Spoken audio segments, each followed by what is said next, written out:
সম্পূৰ্ণভাৱে সফল হৈছে।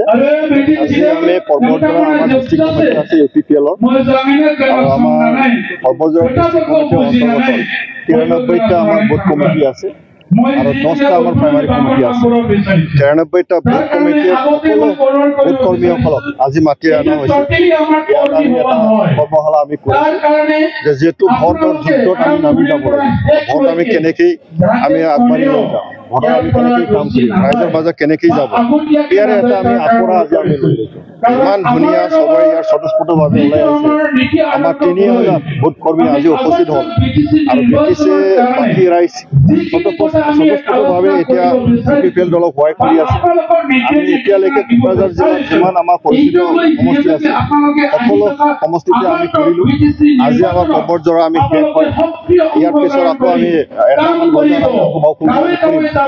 পৰ্বতজৰা যিটো পৰিৱেশ আমি দেখিছোঁ, আমাৰ বুথ কৰ্মীসকলৰ যিটো সদিচ্ছা, তেওঁলোকৰ যিটো উৎসাহ, যথেষ্ট আমি ক'ব পাৰোঁ যে পৰ্বতজৰা এইবাৰ আমাৰ দখলত আহিব। এটা শ্লোগান আমি কৰিছোঁ, পৰ্বতজৰা এইবাৰ UPPL পৰ্বতজৰা হ'ব।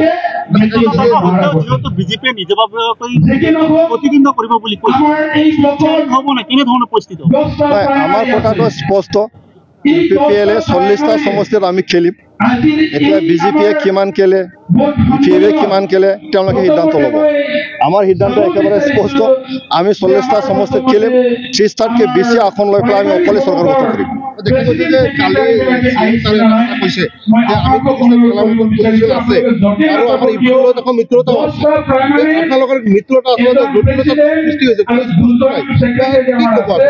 মই ভাবোঁ ইয়াত জটিলতা একো নাই। তাৰমানে কি আজিলৈকে আমাৰ মানে BTCৰ যিটো চৰকাৰ ডিচেম্বৰলৈকে আছে নহয় জানো? ডিচেম্বৰলৈকে আমি বিজেপি আৰু UPPৰ লগত একেলগে আমি চৰকাৰ চলিছে। কেন্দ্ৰীয়ত আমি 2টা MP আছে, NDAক আমি ছাপোৰ্ট কৰি আছোঁ। আমাৰ অসমত আমি একেলগে আমাৰ বিধায়কসকলে ছাপোৰ্ট কৰি আছে। এতিয়ালৈকে বিজেপি আৰু UPPৰ লগত আমি NDA সদস্য হিচাপে আছোঁ। সেইকাৰণে এই কথাটো ওলাইছে। তো যেতিয়া আগন্তুক যিটো BTC নিৰ্বাচন, সেই নিৰ্বাচনত আমি অকলে খেলিম, তেওঁলোকে কৈছে নিজাববীয়াকৈ খেলিব, তাত কোনো গণ্ডগোল নাই। আমাৰ হিচাপটো একে, তেওঁলোকৰ হিচাপটো একে। আমাৰ কথাটো হ'ল BTC 35 লক্ষ জনসাধাৰণৰ প্ৰতি আমাৰ UPPL দলৰ দায়বদ্ধতা আছে। আমাৰ দল এইখন ভূমিতে জন্ম হোৱা, আমাৰ এই ভূমিৰ প্ৰতি এটা দায়বদ্ধতা আছে। এই ভূমিত শান্তি স্থাপন কৰা দল হিচাপে UPPL কাম কৰি আছে, ৰাইজে বুজি পাইছে। সকলো জাতি জনগোষ্ঠীৰ মাজত এক হওঁতে সমন্বয় আমাৰ মাজত আমি গঢ়ি তোলাৰ কাৰণে আমি প্ৰচেষ্টা চলাইছোঁ। ৰাইজে দেখা পাইছে শান্তি সম্প্ৰীতি প্ৰগতি আমাৰ মূল লক্ষ্য। গতিকে আমি ভাবোঁ 35 লক্ষ জনসাধাৰণে এইবাৰ UPPLক সহায় কৰিব আৰু UPPLক চৰকাৰ গঠন কৰিবৰ কাৰণে আমাক যথেষ্ট সহায় কৰিব। যিহেতু UPPL আৰু বিজেপিয়ে যদি বেলেগকৈ নিৰ্বাচন খেলে তেনে লাভৱান কোন হ'ব? লাভৱান UPPL। বেলেগ বেলেগ চবকে আমি খেলিব দিছোঁ। আমাৰ লাভটো আমি দেখিছোঁ, UPPL অকলে আমি খেলিম, লাভ আমাৰে হ'ব, আমাৰ চৰকাৰ আমি গঠন কৰিম। কাৰণ BPF 15টা বছৰ BPFক ৰাইজে দেখা পাইছে। 15টা বছৰৰ BPFৰ মাৰাকাটা ৰাজনীতি আমি দেখিলোঁ। বিভিন্ন জাতি জনগোষ্ঠীৰ মাজত সংঘাত সৃষ্টি তেওঁলোকে কৰিলে। এই সংঘাতটো নিৰাময় কৰি পেলাই শান্তি অনাৰ ক্ষেত্ৰত কোনে কৰিলে? UPPL।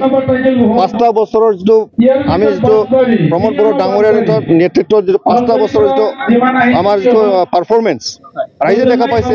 ইয়াৰ শান্তি সম্প্ৰীতি সকলো জাতি জনগোষ্ঠীৰ মাজত আমি একবদ্ধভাৱে কাম কৰি আছোঁ। আজিৰ তাৰিখতো কোনো দাঙ্গা হাংগামা নাই, কাৰো লগত কোনো দাঙ্গা হাংগামা নাই, শান্তিৰে আমি জীয়াই আছোঁ। গতিকে সকলোৰে উন্নতি, সকলো জাতি জনগোষ্ঠীয়ে সমমৰ্যাদা দি পেলাই কাম কৰা হ'ল UPPL আৰু প্ৰমোদ বড়ো ডাঙৰীয়াৰ নেতৃত্বত। গতিকে আমাৰ কথাটো স্পষ্ট, UPPL এই ভূমিতে জন্ম হয়, UPPL এই ভূমিৰ সকলো জাতি জনগোষ্ঠীৰ প্ৰতি দায়বদ্ধতা আছে।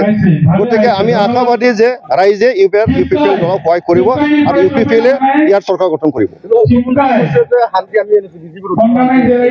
শান্তি অনাৰ ক্ষেত্ৰত বিজেপি দল হিচাপে তেওঁলোকে সহায় কৰিছে। নৰেন্দ্ৰ মোদীয়ে সহায় নকৰিলে, অমিত শ্বাহ সহায় নকৰিলে এই অঞ্চলত কেনেকৈ শান্তি আহিব? চুক্তিৰ দ্বাৰা হৈছে চৰকাৰৰ লগত। আন্দোলন কৰিছে আমাৰ UPPL দলত থকা যিমান নেতাসকল আছে বিটিআৰ অঞ্চলৰ ৰাইজে আন্দোলন কৰিছে আন্দোলন কৰাৰ পিছৰে আলোচনা কৰাৰ পিছৰে আমাৰ আজি মানে চুক্তিটো হৈ গ'ল তো গতিকে আমি আন্দোলনকাৰীসকলে যদি শান্তি চুক্তি যদি আবদ্ধ নহয় চৰকাৰে একো কৰিব নোৱাৰে তো গতিকে মূল আমাৰ অংশীদাৰ হ'ল আমাৰ BTC বাকী ৰাইজে শান্তি বিচাৰিছিল শান্তি চুক্তিবদ্ধ হ'ল শান্তিৰে আমি এতিয়া জীয়াই আছো UPPL এই অঞ্চলৰে দল গতিকে ৰাইজে আঁকোৱালি ল'ব